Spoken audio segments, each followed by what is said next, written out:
아플 때 찾아보는 씩씩TV 서영균입니다. 박경희입니다. 이비인후과 이효정입니다. 자, 두 번째 주제는 어떤 걸까요?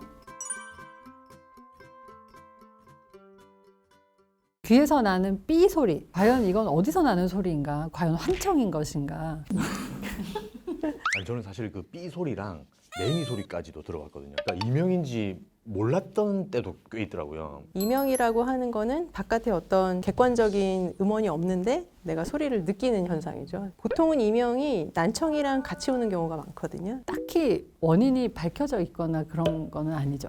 원인이 있는 경우도 있습니다. 난청이 같이 있는 경우가 있거나 그럼 난청의 정도가 얼마나 심한지 이제 이런 걸 보게 되고요. 그 외에 이제 몸에서 나는 소리를 듣는 경우도 있거든요. 그래서 심장 소리라든지 뭐 호흡음이라든지 그러니까 이런 거는 원인을 찾으면은 뭐 수술을 하거나 약물을 써서 치료를 할 수가 있습니다. 진단하는 방법은 그냥 이렇게 직접 물어보는 것밖에 없나요? 일단 이명은 주관적인 증상이기 때문에 대부분의 이제 달팽이관에서 나오는 감각신경성 그 이명이라고 하거든요. 그 이명의 뭐 소리의 크기나 뭐 어디서 나는지 어떤 음질인지 이거는 본인한테 물어볼 수밖에 없습니다. 그게 난청이랑 연관이 되는 경우가 많기 때문에 실제 의미가 있는 정도의 난청이 있는지 그 청각신경을 약하게 할 수 있는 어떤 특별한 질환이 있는지 거기서 별 문제가 없으면 이 이명 자체에 대해서는 자꾸 신경을 쓰지 않는 게 이제 귀에서 소리가 들리면 밤에 잠을 못 주무신다는 분들이 있어요. 그러니까 결국에는 이명이 생기는 기전을 뭔가 난청이 있든 없든지 간에 이 청각신경계 전체에서 나오는 어떤 오류 반응이라고 생각을 하거든요. 그래서 밖에서 소리가 오지 않았는데도 이 안에서 뭔가 신경이 작동을 하게 되는 어떤 기전이 생기게 되면 내가 느끼게 되는 거죠.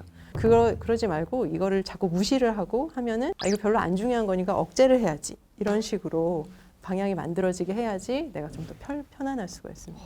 그럴 때는 이렇게 뭐 어떻게 노래를 듣거나 하면 좀 일단 난청이 있는 분하고 없는 분하고 이제 구별해서 할 수가 있는데요. 난청이 있는 분들은 보청기를 하셔야 됩니다. 근데 그냥 정상 청력인 분들은 주변에 약간의 소리를 두시는 걸 이제 권하는데요. 가습기, 공기청정기 이런 것들을 방구석에 놓지 마시고 머리맡에 가까이. 처음에도 말씀해 주셨는데 환청이라는 거랑 이명이랑 혹시 구분을 할 수 있는 방법이 있나요?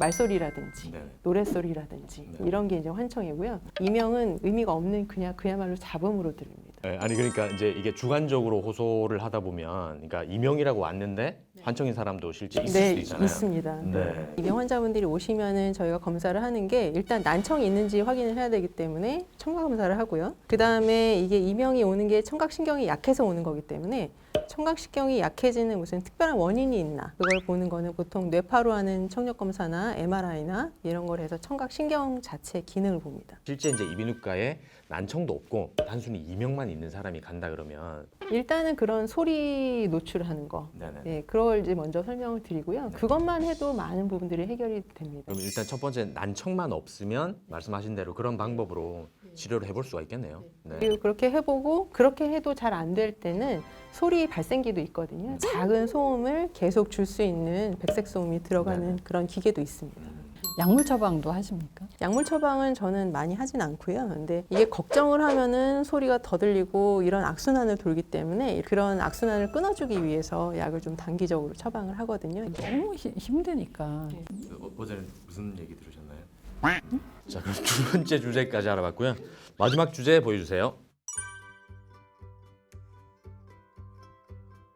일단 되게 보청기라 그러면 사실 할머니 할아버지들이 하시는 걸로 다들 알고 계시잖아요. 이게 노년층의 전유물이 아닙니까? 그렇진 않습니다. 물론 노인분들이 난청이 많기 때문에 많이 하시게 되지만 똑같은 정도의 난청이라고 하면 노인분들보다 젊으신 분들 혹은 어린아이들에게서 보청기를 더 적극적으로 해야 됩니다. 보청기로 효과를 볼 수 있는데 안 하시고 지내시는 분들이 상당히 많아요. 보청기가 좀 비싸기 때문이기도 하고 안경처럼 딱 끼면은 끝나는 게 아니고 몇 번 좀 조절이나 이런 게 좀 필요하시기 때문에 약간 번거로운 부분도 있어서 안경 말씀을 하셨는데 안경점에서 안경을 맞추고 이렇게 하는 게 익숙한데 사실 보청기는 어디서 어떻게 해야 될지를 잘 모르는 경우가 많아요. 우선은 어느 정도 난청이 있는지를 정확하게 보셔야 됩니다. 그래서 병원에서 이비인후과에 오셔서 청력 검사를 해보고 귀도 한번 보시고 이게 사실은 보청기가 아니라 수술이나 이런 걸로 해결할 수 있는 난청일 수도 있잖아요. 그래서 의비인후과 의사의 처방이 없어도 하실 수 있지만 좀 더 정확한 진단을 받아서 하시는 게 더 좋습니다. 어린아이들이 난청이 있으면 어른들보다 더 적극적으로 보청기를 해야 되거든요. 사회생활이 활발한 사람들이 더 보청기를 많이 해야 됩니다.